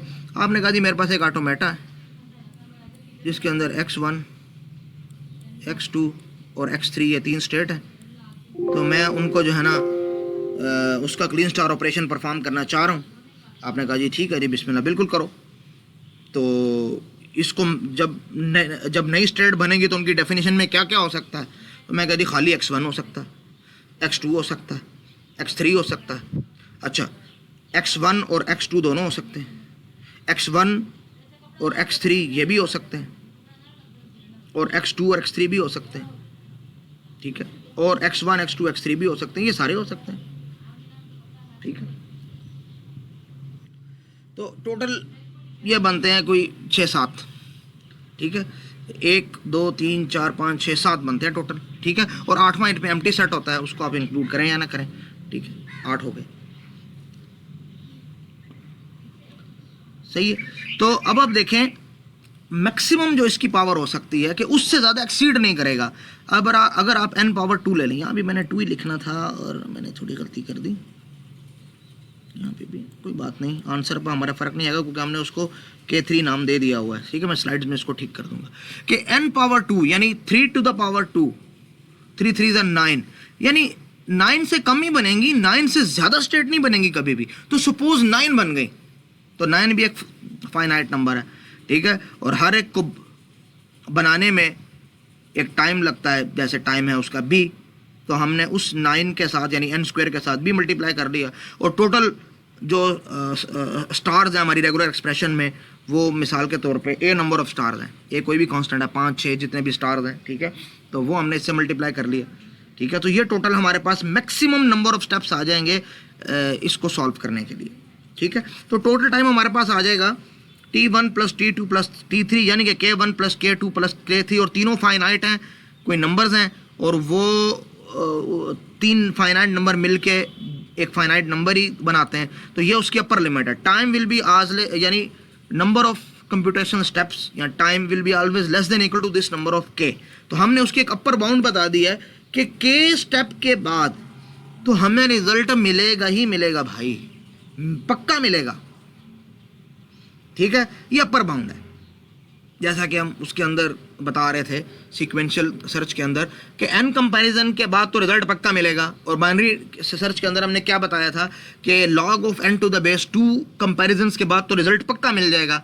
और हम जिस तरह उसके अंदर बता रहे थे क्वाड्रेटिक इक्वेशन के अंदर के 9 स्टेप्स के बाद तो हमें रिजल्ट पक्का मिल जाएगा, तो यहाँ भी हमने बता दिया कि जी ज़्यादा से ज़्यादा, हमने तो बड़ी मैक्सिमम नंबर सपोज किए हैं कि जी इससे ज़्यादा स्टेट नहीं बन सकती, और हमने पिछले इतने क्वेश्चन सॉल्व किए हैं 2 ऑटोमेटास को कंबाइन करने में, जिसमें एक की स्टेट 3 थी, एक की 2 थी, हमारी कभी भी 25 स्टेट नहीं बनी, 8-10 से ज़्यादा स्टेट बनी नहीं हमारी। तो हमने तो एक बड़ी एक्सट्रीम पे जाके सोचा है कि अगर मैक्सिमम बनती तो 25 बनती, ज़्यादा से ज़्यादा करनी है 100 कर लो भाई, उससे ज़्यादा तो नहीं बनेंगी ना। तो 100 एक फाइनाइट नंबर ही है, 1 करोड़ कर लो फाइनाइट नंबर है। तो as far as you can prove that कि वो एक ऐसा फाइनाइट नंबर है जिसकी आप अपर लिमिट बता सकते हो कि भाई इतने वक्त तक तो पक्का है कि रिजल्ट आ जाएगा, तो इसका मतलब वो इफेक्टिव प्रोसीजर है। अब हमारा मसला सॉल्व हो गया यहाँ तक कि ये दोनों मेथड, ये वाला भी इफेक्टिव है, ये वाला भी इफेक्टिव है। अब हमें क्या करना है, इन दोनों में से कोई एक प्रोसीजर को डिफाइन करना है, या हम इसको बना लें या हम ये सोल्यूशन बना लें। इन दोनों में से कोई भी सोल्यूशन हमने बना लिया, हमारा काम चल गया। क्यों? अगर हमने FA का सोल्यूशन बना लिया तो FA का सोल्यूशन तो बन गया है, फिर इस पूरी की तो ज़रूरत ही नहीं है इस वाले की, क्योंकि वो FA का सोल्यूशन है ना, वो तो बन गया। और अगर FA और RE टू FA का सोल्यूशन पहले ही मौजूद है तो ये बन गया, और ये पहले से बना हुआ है, ये अभी हमने बना लिया, हमारे पास RE का सोल्यूशन भी आ गया। तो FA वाला क्वेश्चन भी सॉल्व हो जाएगा, RE वाला क्वेश्चन भी सॉल्व हो जाएगा, ठीक है। तो इन दोनों में से हमें किसी एक को सॉल्व करना है, जिसको भी सॉल्व कर लिया हमारे दोनों मसले हल हो जाएंगे, ठीक है। All we have to do is to show that the solution of either question number 1 और question 2 is an effective solution. ये अगर इफेक्टिव सोल्यूशन है, ये भी इफेक्टिव सोल्यूशन है, फाइनाइट स्टेप्स इसके, फाइनाइट स्टेप्स इसके, यस नो की फॉर्म में रिजल्ट होगा, आंसर हमारे पास डिसाइडेबल होगा। अब दोनों पॉसिबिलिटीज़ को देख लेते हैं। एक पॉसिबिलिटी तो ये है कि आप इफेक्टिव सोल्यूशन बनाएं फाइनाइट ऑटोमेटा के लिए, ठीक है। तो इस सूरत में अगर आपके पास इनपुट फाइनाइट ऑटोमेटा आता है तो आप ये तो सोल्यूशन वैसे भी फाइनाइट ऑटोमेटा के लिए है, तो आप उससे सीधा सीधा रिजल्ट हासिल कर लेंगे। अगर इनपुट रेगुलर एक्सप्रेशन होगी तो रेगुलर एक्सप्रेशन से फाइनाइट ऑटोमेटा कन्वर्ट करना आपको आता है, तो आपको ये रिजल्ट मिल जाएगा। दूसरा केस क्या है कि आप इफेक्टिव सोल्यूशन बनाते हैं रेगुलर एक्सप्रेशन के लिए। अब अगर इनपुट रेगुलर एक्सप्रेशन है तो रिजल्ट वैसे ही मिल जाएगा, अगर इनपुट FA है तो कन्वर्ट करने के बाद उसको रेगुलर एक्सप्रेशन में आपको रिजल्ट एट द एंड मिल ही जाएगा, तो इन दोनों में से किसी एक चीज़ मॉड्यूल को बनाना है, या हमें इस मॉड्यूल को बनाना है या हमें इस मॉड्यूल को बनाना है, हमारा काम हो जाएगा। ठीक है, उम्मीद है मैं यहाँ तक कुछ आपको समझा पाया हूँ। अब इन दोनों में से हमने एक चीज़ को बनाना है, तो एफएस जो होते हैं ये इनको ज़रा बनाना आसान होता है। ठीक है, रेगुलर एक्सप्रेशन ज़रा थोड़ी सी ज़रा कहते हैं ज़रा तंग करने वाली चीज़ है, एफएस ज़रा थोड़ी सी आसान होते हैं। तो हम केस नंबर 1 ही को कंसिडर करेंगे, ये वाला हम एफए वाला मॉड्यूल बना लेंगे, हमारा काम चल जाएगा। उस मॉड्यूल से पहले आपको एक गेम ही समझ लें, गेम तो नहीं लेकिन यह है कि एक थोड़ी सी रिवीजन करवाना चाह रहा हूँ, एक कॉन्सेप्ट जो प्री रिक्विजिट है केस नंबर 1 को सॉल्व करने से पहले, ताकि आपको थोड़ा सा आइडिया हो जाए कि एग्जैक्टली हम करना क्या जा रहे हैं, हम इसको सॉल्व कैसे करेंगे, हमारा मसला हल कैसे होगा, और हम अगले जो स्टेप्स उठाएंगे वो वाकई सही स्टेप्स है कि हम अपनी तरफ से छोड़ें। मैथ्स में तो कभी भी हम बगैर दलील का कोई बात करते नहीं। ठीक है, तो देखिए कहते हैं कि आपके पास आपको 2 लैंग्वेजेस दी हुई हैं, रेगुलर एक्सप्रेशन की फॉर्म में हो या एफए की फॉर्म में हो। ठीक है, सपोज एफए की फॉर्म में आपने ये वाला मॉड्यूल बनाना है, तो एफए की फॉर्म में आपको 2 लैंग्वेजेस दी हैं, आपने उनका इफेक्टिव सोल्यूशन बनाना है, यानी आपको एक ऐसा सोल्यूशन बनाना जो फाइनाइट नंबर ऑफ स्टेप्स में आपको ये बता सके कि जी ये दोनों लैंग्वेजेस इक्वल हैं कि नहीं है। हमने कहा जी ठीक है बना लेते हैं, तो आ जाते हैं हम इधर। अच्छा, जो 2 लैंग्वेजेस हैं L1 और L2, इनकी 4 पॉसिबिलिटीज होती हैं। देखो, या तो वो दोनों लैंग्वेजेस इक्वल होंगी या नहीं होंगी। अगर वो दोनों लैंग्वेजेस इक्वल हैं, बिल्कुल इक्वल हैं, सेम है, तो ये उसकी डायग्राम है कि L1 का दायरा भी यही है, L2 का सर्कल भी यही है। अगर वो दोनों लैंग्वेज इक्वल नहीं है तो इसकी 3 पॉसिबिलिटीज होती हैं। या तो वो दोनों लैंग्वेजेस बिल्कुल ही डिसजॉइंट होंगी कि उनमें एक वर्ड भी ऐसा नहीं होगा जो इस लैंग्वेज का भी हो और इस लैंग्वेज का भी हो, या उनके अंदर कुछ वर्ड्स कॉमन में होंगे, ओवरलैपिंग लैंग्वेजेस इनको हम कहेंगे, या एक लैंग्वेज पूरी की पूरी दूसरी लैंग्वेज का पार्ट होगी। ये लेकिन ये तीनों सूरतें इक्वल या सेम लैंग्वेज नहीं है, क्योंकि देखें इसमें ये L1 के सारे वर्ड्स L2 के भी वर्ड्स हैं, लेकिन L2 के सारे वर्ड्स L1 के वर्ड्स नहीं हैं। यहाँ कुछ वर्ड्स L1 के L2 में हैं लेकिन सारे नहीं हैं, L2 के भी कुछ वर्ड्स L1 में हैं, सारे नहीं हैं, तो यहाँ तो एक भी नहीं है। तो ये तीनों ऐसी हैं कि ये इन तीनों में लैंग्वेज सेम नहीं है। लैंग्वेज सेम या इक्वल तभी होगी जब वो दोनों बिल्कुल एक ही दायरा हो। ठीक है, अब इन चारों को हम बारी बारी देखते हैं कि अगर लैंग्वेज सेम हो तो एक हम एक्सप्रेशन बनाएंगे और उस एक्सप्रेशन के रिजल्ट को देखते हैं कि अगर लैंग्वेज सेम हो तो उसका रिजल्ट क्या आता है, और अगर लैंग्वेज सेम ना हो तो बाकी 3 केसेस में उसका रिजल्ट क्या आ सकता है। तो पहले लैंग्वेज सेम जिसमें नहीं है, डिसजॉइंट, ओवरलैपिंग और सबसेट, इनके लिए हम देखेंगे उसका रिजल्ट क्या आता है। ये देख लें, देखें लैंग्वेज 1 इंटरसेक्शन लैंग्वेज 2 कंप्लीमेंट को अगर आप डिफाइन करना चाहें तो कैसे करेंगे जी। ये लैंग्वेज 1 है, इसके सारे एलिमेंट्स हाईलाइटेड है। ठीक है, और इसका इंटरसेक्शन लेना है लैंग्वेज 2 के कंप्लीमेंट के साथ, यानी लैंग्वेज 2 के अलावा बाकी सब वर्ड्स। तो इन दोनों का अगर हम इंटरसेक्शन लेते हैं तो देखें कॉमन पार्ट दोनों में यही वाला L1 वाला पार्ट है, तो ये आ जाएगा। ये हो गया L1 इंटरसेक्शन L2 कंप्लीमेंट। ठीक है, हम डिस्कस कर रहे हैं डिसजॉइंट को। अच्छा, दूसरी एक हम छोटी सी एक्सप्रेशन बनाते हैं जो बिल्कुल इसकी तरह है, L1 कंप्लीमेंट इंटरसेक्शन L2। तो यहाँ L1 के अलावा सब है और ये L2 है, कंप्लीमेंट लिया तो ये आ गया। अब देखें L1 इंटरसेक्शन L2 कंप्लीमेंट में ये था और L1 कंप्लीमेंट इंटरसेक्शन L2 में ये था। इन दोनों का जब हमने ज्वाइन किया प्लस के साथ, यानी यूनियन ऑपरेशन लिया, L1 कंप्लीमेंट इंटरसेक्शन L2 का और L1 इंटरसेक्शन L2 कंप्लीमेंट का, तो हमारे पास ये आंसर आ गया। रिजल्ट में हमारे पास कुछ आया है, ये एम्प्टी सेट नहीं है। ठीक है, ये इस रिजल्ट को गौर से देखिएगा। अगर हमारे पास देखें मैं दोबारा से थोड़ा सा आपको पीछे लेके चलता हूँ। हमारे पास अगर 2 लैंग्वेजेस हैं तो इन 4 पॉसिबिलिटीज़ के अलावा और कुछ भी नहीं है। या तो वो दोनों लैंग्वेजेस डिसजॉइंट होंगी, या ओवरलैपिंग होंगी, या एक दूसरे का सबसेट होगी, या वो बिल्कुल सेम और इक्वल होंगी। ठीक है, तो अगर वो लैंग्वेजेस इक्वल है तो उस सूरत में इस का रिजल्ट क्या आता है इस पूरी एक्सप्रेशन का, और अगर वो इक्वल नहीं है तो क्या आता है। इक्वल नहीं है कि 3 सूरतें हैं, ये डिसजॉइंट, ओवरलैपिंग और सबसेट का नाम दिया मैंने उनको। तो पहले हमने डिसजॉइंट में देख लिया कि इस एक्सप्रेशन का डिसजॉइंट केस में रिजल्ट नॉन एम्प्टी आता है। अब हमने कहा जी ठीक है, इसका रिजल्ट तो आ गया नॉन एम्प्टी। इसको देख लें तो इसके अंदर ये L1 intersection L1 complement, answer ये आ गया, और L1 कम्प्लीमेंट इंटरसेक्शन L2, इसका आंसर ये आ गया। दोनों का यूनियन लिया, ये भी नॉन एम्प्टी है, ये भी नॉन एम्प्टी है, ठीक है, सही है जी। तीसरा केस जिसके अंदर एक दूसरे का सबसेट था, तो ये L1 है, ये L2 कम्प्लीमेंट है, दोनों का हमने इंटरसेक्शन लिया, ये आ गया। अच्छा, ये L1 कम्प्लीमेंट है और ये L2 है, दोनों का इंटरसेक्शन लिया, ये आ गया। इन दोनों को ऐड किया, प्लस का मतलब यूनियन, ठीक है, तो हमारे पास ये आ गया नॉन एम्प्टी आ गया। तो 4 केसेस में 3 केस थे कि जब सेट इक्वल नहीं है। जब सेट इक्वल ना हो तो इससे आंसर हमारे पास एम्प्टी सेट नहीं आता। लेकिन जब सेट हमारे पास इक्वल होते हैं तो L1 intersection L2 complement L1 और ये L2 कम्प्लीमेंट का इंटरसेक्शन ये भी एम्प्टी, और L1 कम्प्लीमेंट और L2 का इंटरसेक्शन ये भी एम्प्टी, फिर इनका यूनियन भी एम्प्टी। तो इन 4 कंडीशन में से इस इक्वेशन इस एक्सप्रेशन, यानी अगर ये सेट हम बनाते हैं कि L1 complement intersection L2 plus L1 intersection L2 complement, ये जो सेट बनेगा ये एम्प्टी सेट बनेगा। ये वाला सेट एम्प्टी सिर्फ उसी सूरत में होगा जब दोनों लैंग्वेजेस सेम होंगी।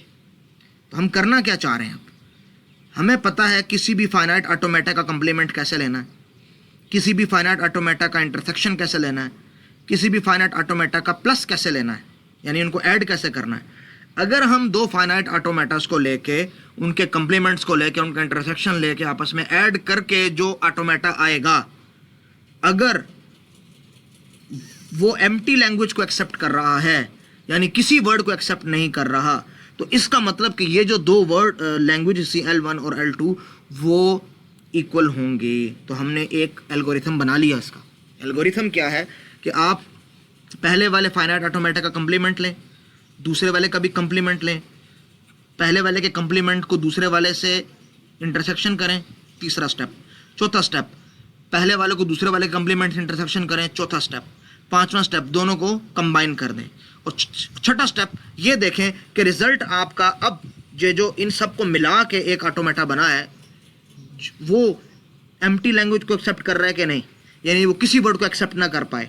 अगर ऐसा ही है तो इसका मतलब हमने डिसाइड कर लिया है कि L1 और L2 सेम लैंग्वेजेस हैं, क्योंकि इस इक्वेशन का रिजल्ट एम्प्टी सिर्फ तब आता है जब दोनों लैंग्वेजेस सेम होती हैं।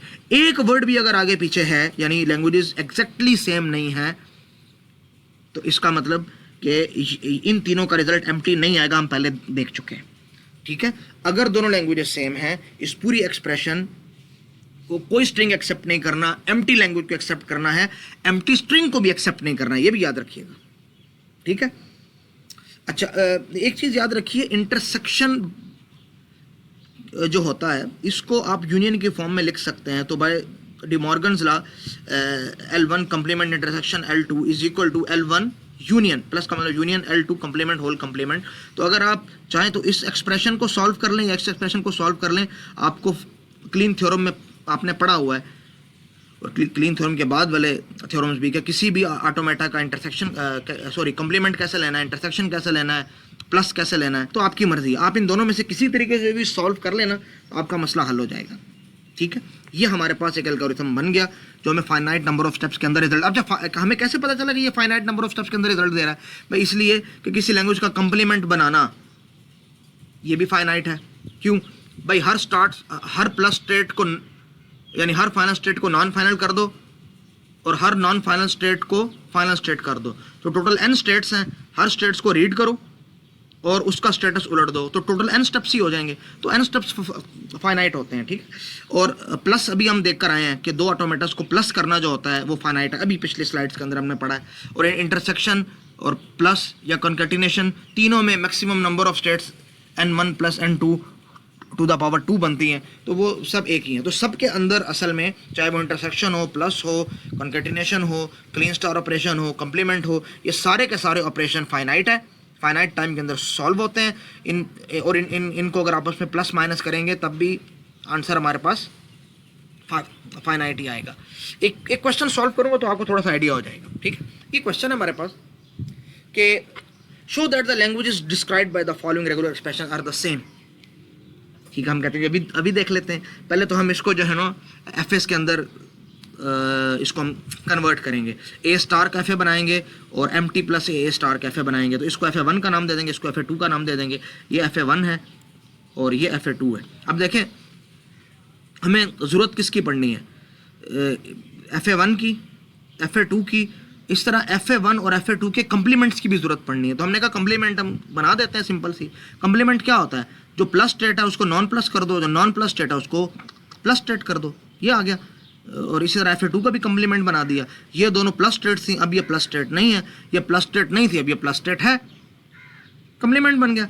अब L1 plus L2 complement whole star या कुछ भी आप कर दें इसमें से, तो हमने ये ड्रा कर दिया, ठीक है। ये उसका आंसर आप जो है ना खुद ही देख लें, आपको पता है कि L1 plus L2 whole complement को क्लीन कंस्ट्रक्टिव एल्गोरिथम के जरिए कैसे सॉल्व करना है, और जो रिजल्ट आएगा उसका फिर से कम्प्लीमेंट ले लें तो ये रिजल्ट आ जाएगा हमारे पास, ठीक है, ये वाला ऑटोमेटा।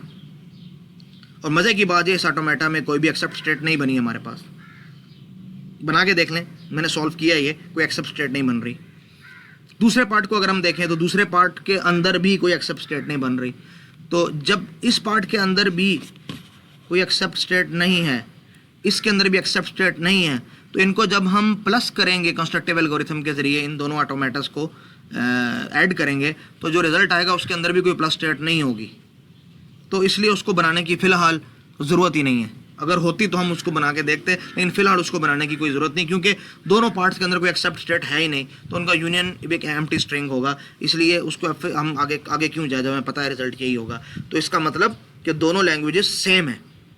सेम इसलिए हैं कि ये वाला जो है इसका ऑटोमेटा एम्प्टी स्ट्रिंग को भी एक्सेप्ट नहीं कर रहा है, किसी एक वर्ड को भी एक्सेप्ट नहीं कर रहा है। It represents an empty language, ठीक है। और इसके पीछे पूरी एक तमहीद है जो मैं पहले आपको बयान करके आया, ठीक है ना।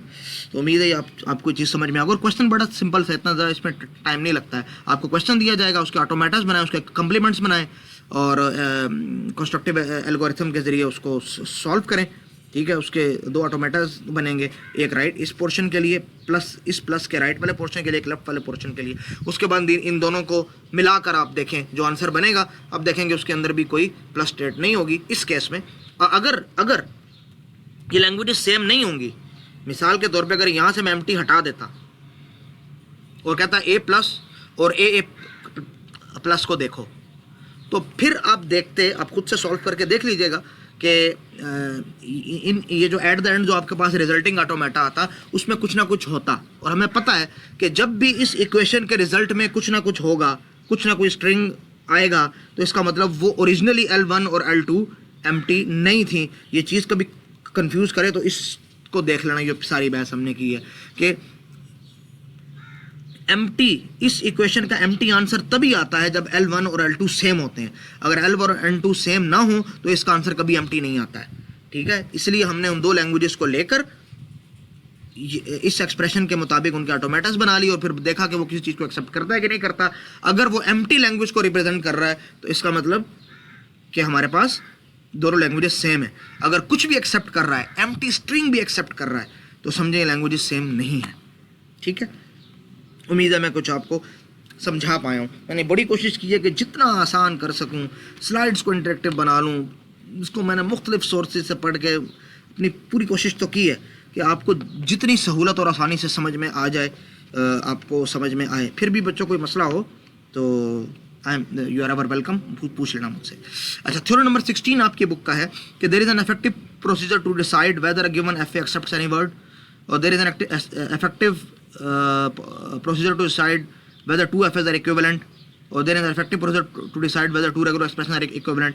ये दो तो अभी हमने सॉल्व किए हैं ना, ठीक है ना, ये तो अभी हम पीछे करके आए हैं। ये ऊपर वाला पोर्शन रह गया कि भाई कोई FA किसी लैंग्वेज को एक्सेप्ट करता है कि नहीं करता है, भाई सॉरी किसी वर्ड को, भाई कैसे पता चलेगा कि कोई फाइनाइट ऑटोमेटा किसी वर्ड को एक्सेप्ट करता भी है कि नहीं करता, यानी एम्प्टी लैंग्वेज को रिप्रेजेंट कर रहा है कि नॉन एम्प्टी लैंग्वेज को रिप्रेजेंट कर रहा है। तो उसके करने के कोई मेथड है, बहुत सिंपल, तो वैसे ही पता हमें जो है ना चल जाता है देख कर ही। जैसे अभी कोई प्लस स्टेट थी नहीं तो बस बात खत्म। बाज़ दफ़ा प्लस स्टेट होगी अप्रोचेबल नहीं होगी, या प्लस स्टेट होगी डिस्कनेक्टेड होगी, तो उस सूरत में भी वो किसी लैंग्वेज को एक्सेप्ट नहीं करता है। लेकिन फिर भी हमने बात की इफेक्टिव प्रोसीजर की। इफेक्टिव प्रोसीजर का मतलब है हम कोई फाइनाइट नंबर ऑफ स्टेप्स बता सकें कि इन स्टेप को फॉलो कर दो तो पक्का है पता चल जाएगा कि इसका आंसर यस है या नो है। तो इसके लिए हम उन एल्गोस को देखेंगे। तो 3 एल्गोस हैं जिसमें से 2 हम सिर्फ करेंगे डिस्कस, ठीक है। पहला कि भाई आप फाइनाइट ऑटोमेटिक रेगुलर एक्सप्रेशन बनाएं। रेगुलर एक्सप्रेशन बनाने के बाद सारे स्टार्स को हटा दें, ठीक है। उसके बाद जितने भी प्लस साइन है उसको भी हटा दें, और प्लस का जो राइट वाला ऑपरेंड था उसको भी हटा दें, सारी ब्रैकेट्स को हटा दें। और आखिरी स्टेप क्या कि जो करैक्टर अभी बच गए हैं सामने उनको मिलाकर जो स्ट्रिंग बनता है, जो वर्ड बनता है, जो स्ट्रिंग बनता है, ये वर्ड होगा इस लैंग्वेज का। अगर आखिर में कुछ नहीं बचता तो इसका मतलब कि वो कोई लैंग्वेज एक्सेप्ट, कोई भी वर्ड एक्सेप्ट नहीं करेगा। और आखिर में अगर कुछ बच गया है तो जो बचा है वो उस लैंग्वेज का कम से कम एक वर्ड तो होगा जो एक्सेप्ट हो रहा है, तो इसका मतलब वो लैंग्वेज एम्प्टी नहीं है। और ये सारे के सारे स्टेप्स फाइनाइट है। देखिए रेगुलर एक्सप्रेशन से फाइनाइट FA से RE में कन्वर्ट करना इफेक्टिव प्रोसीजर, अभी पीछे हम इसको प्रूव करके हैं, ये फाइनाइट है। सारे स्टार्स को रिमूव करना, एक एक्सप्रेशन के अंदर फाइनाइट नंबर ऑफ स्टार्स होंगे तो उनको रिमूव करने में फाइनाइट नंबर ऑफ स्टेप्स चाहिए, ठीक है। एवरी प्लस साइन को रिमूव करना उसके राइट ऑपरेंट को, तो एक एक्सप्रेशन के अंदर finite number of plus science होंगे, ठीक है। तो जितने साइन है उतने ही ऑपरेंट्स भी हमने हटाने हैं। तो अगर वो M साइंस हैं तो इसका मतलब 2M स्टेप्स हमें टोटल चाहिए, M साइन हटाने के लिए और M ही उसका ऑपरेंट को हटाने के लिए। पैरेंथेसिस हटाना, पैरेंथेसिस भी एक रेगुलर एक्सप्रेशन के अंदर फाइनाइट ही होती हैं, ठीक है। और उसके बाद जो बच गया है आखिरी एक ही स्टेप वो हो गया this all steps plus 1 step, के जो करैक्टर्स बचे हैं उनको मिला के आप एक वर्ड बना दे। और अगेन जी ये तो एक्सेप्ट हो ही रहा है ना इस लैंग्वेज से। एग्जाम्पल देखेंगे आपको समझ में आ जाएगा। देखिए ये एक रेगुलर एक्सप्रेशन है, तो पहला स्टेप था हमारे पास सारे स्टार्स हटा दें। हमने कहा जी सारे स्टार हटा दिए। अगले स्टेप पे देखें कोई स्टार नहीं है। फिर हमने कहा था कि जितने प्लस है ना वो भी हटा दें, और प्लस का जो राइट वाला ऑपरेंड है वो भी हटा दें। हमने कहा जी सही है, हम मान लेते हैं, ये भी हटा दिया, ये आंसर बच गया। फिर हमने कहा सारी पैरेंथेसिस भी हटा दें, हमने पैरेंथेसिस भी हटा दी। अब हमने कहा कि इसको मिला के देखें क्या वर्ड बनता है। हमने कहा जी A B और ये एम्प्टी तो साथ मिलेगा तो गायब हो जाएगा, तो ये वर्ड बनता है जी। इससे ये वर्ड तो बन नहीं सकता है। तो इसका मतलब जो इस मेथड से आपको ये पता चल सकता है कि मिनिमम नंबर ऑफ वर्ड्स कौन से हैं जो ये लैंग्वेज एक्सेप्ट कर सकती है, या एक छोटा से छोटा स्ट्रिंग कौन सा है जिसको लैंग्वेज, यानी कोई ऐसा स्ट्रिंग तो है ना जिसको लैंग्वेज एक्सेप्ट कर रही है। हाँ जी वो ये है, एक कम से कम एक को तो एक्सेप्ट कर रही है ना। ज़्यादा जितने भी करें हम ज़्यादा की तो बात ही नहीं कर रहे, वो एक तो है जिसको एक्सेप्ट कर रही है, जी बिल्कुल एक्सेप्ट कर रही है, इसका मतलब लैंग्वेज एम्प्टी नहीं है। अच्छा ये तो था कि आप FA को रेगुलर एक्सप्रेशन में कन्वर्ट करते हैं और फिर रेगुलर एक्सप्रेशन के ऊपर ये 4-5 स्टेप्स अप्लाई करते हैं। क्या कोई ऐसा मेथड है जो FA को ही देख के उसी के ऊपर हम ऑपरेशन परफॉर्म करें? जी बिल्कुल है। वो कहते हैं जी blue paint method. Blue paint method क्या है? FA के ऊपर काम करेगा। भाई FA के अंदर जो स्टार्ट स्टेट है पहले उसको कर दो ब्लू, कर दो ब्लू कलर कर दो। फिर इस ब्लू कलर में देखो कि इसके आउटगोइंग एजेस कौन कौन से हैं। जितने आउटगोइंग एजेस हैं वो जिस स्टेट पे जा रहे हैं उस स्टेट को भी ब्लू कर दो और इन एजेस को हटा दो। और ये स्टेप तब तक करते जाओ जब तक कोई नई स्टेट ब्लू नहीं हो जाती। जब नई स्टेट्स यानी जब कोई मज़ीद स्टेट्स ब्लू होना बंद हो जाए तो अब आप रुक जाएंगे और फिर ये देखेंगे कि कोई प्लस स्टेट ब्लू हुई थी कि नहीं हुई। अगर प्लस स्टेट ब्लू हुई थी तो इसका मतलब कोई ना कोई स्ट्रिंग एक्सेप्ट हुआ है, अगर नहीं तो इसका मतलब एक्सेप्ट नहीं हुआ। बिल्कुल सिंपल चीज़ है, हर स्टेप फाइनाइट टाइम ले रहा है। ये इफेक्टिव प्रोसीजर है। आपको सॉल्व करके क्वेश्चन में बता देता हूँ। देखिए ये आपके पास एक ऑटोमेटा है, तो पहला स्टेप हमारे पास क्या है जी? स्टार्ट स्टेट को ब्लू कर देना। हमने कहा जी स्टार्ट स्टेट को हमने ब्लू कर दिया। दूसरा स्टेप क्या है भाई? इसके आउटगोइंग एजेस जितने भी हैं ना, जिस स्टेट पे भी जा रहे हैं उन स्टेट्स को भी कर दो ब्लू और एजेस हटा दो। हमने कहा जी ठीक है, ये आउटगोइंग एज जा रहा है यहाँ पे और ये दूसरा आउटगोइंग एज जा रहा है यहाँ पे, तो इन दो को हम कर देंगे ब्लू, और ये वाला एज और ये वाला एज हम कर देंगे रिमूव कर दिया। अच्छा, अगला स्टेप हम इधर ही कर रहे हैं परफॉर्म, कि देखो ये 3 स्टेट्स ब्लू हैं, इसके तो एजेस सारे हो गए हैं, इसके और इसके एजेस रह गए हैं, तो इसके एज दोनों जा रहे हैं यहाँ पे, ये पहले से ही ब्लू है तो इसको भी हमें करना है रिमूव, और इसका एक एज जा रहा है यहाँ पे, ये पहले से ही ब्लू है, इसको भी रिमूव करना है अगले स्टेप में, ठीक है। और इसका एक एज जा रहा है यहाँ भी, तो इसको भी हमने कर देना है ब्लू, और एज रिमूव कर देना है। हमने कहा जी बिल्कुल ठीक है। तो अब अगले स्टेप में देखें, ये 1 2 3 एजेस रिमूव हो गए, 1 2 3, और ये वाली स्टेट भी हो गई ब्लू हो गई। अब दोबारा देखते हैं अगले स्टेप के अंदर क्या होगा। देखें इस स्टेप के अंदर एक नई स्टेट ब्लू हुई थी, इस स्टेप के अंदर एक नई स्टेट हुई थी ब्लू, इस स्टेप के अंदर भी एक नई स्टेट ब्लू हुई थी, तो हमें उसको देखना पड़ा।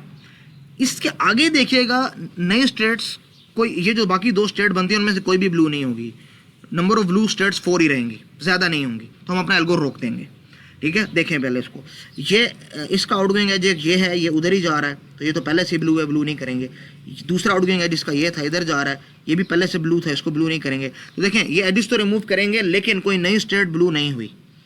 जब कोई नई स्टेट ब्लू नहीं हुई, हम अपना एल्गो रोक देंगे और देखेंगे कि प्लस स्टेट कोई ब्लू है क्या नहीं। प्लस स्टेट ब्लू नहीं है, इसका मतलब कि प्लस स्टेट पर आप पहुंच ही नहीं सकते, प्लस स्टेट अप्रोचेबल ही नहीं है। जब प्लस स्टेट अप्रोचेबल ही नहीं है, तो इसका मतलब कि ये कोई भी वर्ड एक्सेप्ट नहीं करेगी, एम्प्टी लैंग्वेज है, एम्प्टी स्ट्रिंग भी एक्सेप्ट नहीं करेगी, ये एम्प्टी लैंग्वेज को रिप्रेजेंट कर रही है ये, ठीक है। ये दूसरा मेथड था, बड़े सिंपल मेथड है ये वाला मेथड भी बहुत सिंपल है, और ये वाला मेथड भी इंतहाई सिंपल मेथड है। अब आ जाता है क्वेश्चन नंबर 3 कि how can we tell that a regular language is finite और इनफाइनाइट। इस क्वेश्चन की ज़्यादा डिटेल में हम नहीं जाएंगे, बस सिंपल सा आपको बता देता हूँ।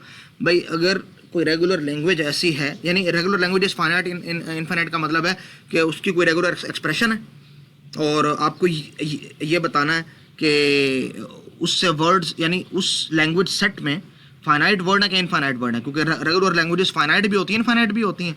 तो ये रेगुलर लैंग्वेज फाइनाइट है या इनफाइनाइट है। तो हमने कहा बड़ा इजी है। इजी कैसे है, देखें रेगुलर एक्सप्रेशन के अंदर हमारे पास अगर स्टार का सिंबल है, तो इसका मतलब वो चीज़ मल्टीपल टाइम रिपीट हो रही है, तो इसका मतलब कि इनफाइनाइट स्ट्रिंग्स उससे जनरेट हो सकते हैं, तो लैंग्वेज इनफाइनाइट है। बस ये एक ही चीज़ देखनी है, एक ही चीज़ आपको देखनी है कि the closure of any non empty set. Closure का मतलब होता है क्लीन स्टार ऑपरेशन। ये जो स्टार ऑपरेशन है इसको क्लोजर भी, इसको क्लीन स्टार क्लोजर भी कहते हैं, ठीक है इसको। तो the closure of any non empty set whether finite और इनफाइनाइट इज इटसेल्फ इनफाइनाइट। इसको छोड़ दें, अगर ये देख लें कि closure of one letter is infinite, अगर एक भी लेटर ऐसा है, एक भी लेटर कि रेगुलर एक्सप्रेशन में उसके ऊपर स्टार दिया हुआ है, तो इसका मतलब वो लैंग्वेज इनफाइनाइट लैंग्वेज है। लेकिन एक चीज़ का ख्याल रखिएगा, अगर किसी रेगुलर एक्सप्रेशन में एम्प्टी के ऊपर स्टार दिया हुआ है ना, तो वो नहीं होगा। जैसे अगर रेगुलर एक्सप्रेशन ये हो कि ए प्लस एम्प्टी स्टार, तो ये इनफाइनाइट लैंग्वेज नहीं है, ये फाइनाइट है, ठीक है। एम्प्टी के ऊपर स्टार नहीं होना चाहिए, ये एक्सेप्शन है। इसके अलावा जो भी आएगा उसको आपने इंक्लूड करना है उसके अंदर, ठीक है। किसी भी लेटर के ऊपर स्टार है तो इसका मतलब ये रेगुलर एक्सप्रेशन जो है इनफाइनाइट वर्ड्स जनरेट करेगी। बड़ी सिंपल सा कॉन्सेप्ट था, इसमें कोई इतनी बड़ी साइंस नहीं थी, ठीक है। बस अगर स्टार का साइन नज़र आ रहा है और वो स्टार का साइन एम्प्टी के ऊपर नहीं है, किसी और चीज़ के ऊपर है, तो बस आंखें बंद करके आप ये बता दें कि जी ये लैंग्वेज इनफाइनाइट है। और अगर ऐसा नहीं है तो आप कह दें ये लैंग्वेज फाइनाइट है, तो आपको विद इन वन स्टेप ये पता चल जाएगा। और अगर आप इसको इफेक्टिव प्रोसीजर इसका जानना चाह रहे हैं, तो आप ये करेंगे जी scan the regular expression from left to right, ठीक है। और उसमें यह देखना है कि कोई स्टार है कि नहीं, और अगर स्टार है तो उसका एक पहले वाला जो करैक्टर है वो एम्प्टी है कि नहीं, 1 या 2, यानी वो एम्प्टी के ऊपर है कि नहीं, बस ये आपको देखना है। तो आपको टोटल कितने स्कैन करने पड़ेंगे, जितनी लेंथ होगी रेगुलर एक्सप्रेशन की, और रेगुलर एक्सप्रेशन की लेंथ हमेशा फाइनाइट ही होती है, ठीक है। तो इसका मतलब अगर रेगुलर एक्सप्रेशन के अंदर यानी उसकी लेंथ जो है वो n करैक्टर्स है, तो आपको जो मैक्सिमम नंबर ऑफ कंपैरिजंस करने हैं या स्कैनिंग करनी है वो ऑर्डर ऑफ एन करनी है। जब भी स्टार मिल जाएगा आप कहेंगे जी बात ख़त्म हो गई। ठीक है, तो ये हमारे पास फाइनाइट है, it is an effective procedure. ठीक है, ये बड़ा इंपॉर्टेंट टॉपिक था और इस पर मेरी भी बड़ी मेहनत हुई है, उम्मीद है आप लोग भी इस पर मेहनत करेंगे। और ये चैप्टर नंबर 12 पेज नंबर 216 से 228 तक इसको पढ़ लो। जो मैंने स्लाइड्स में अव्वल तो अल्हम्दुलिल्लाह पूरा खुलासा कर देता हूँ, ठीक है, बुक का निचोड़ के रख देता हूँ किताब को। ठीक है, फिर भी अगर कोई पढ़ना चाहे तो अच्छी बात है। और प्रैक्टिस के लिए चैप्टर नंबर 12 के क्वेश्चन नंबर 1 to 7 और 9 to 13 ये सॉल्व कर लीजिएगा, तो इंशाल्लाह ताला आपको अच्छी खासी प्रैक्टिस हो जाएगी। वक़्त भी है, मौके भी है और इंशाल्लाह आप लोगों का शौक़ भी है। ठीक है, अल्लाह आप लोगों का हामी नासिर हो। अपना ख्याल रखना। ठीक है बच्चों, अल्लाह हाफ़िज़।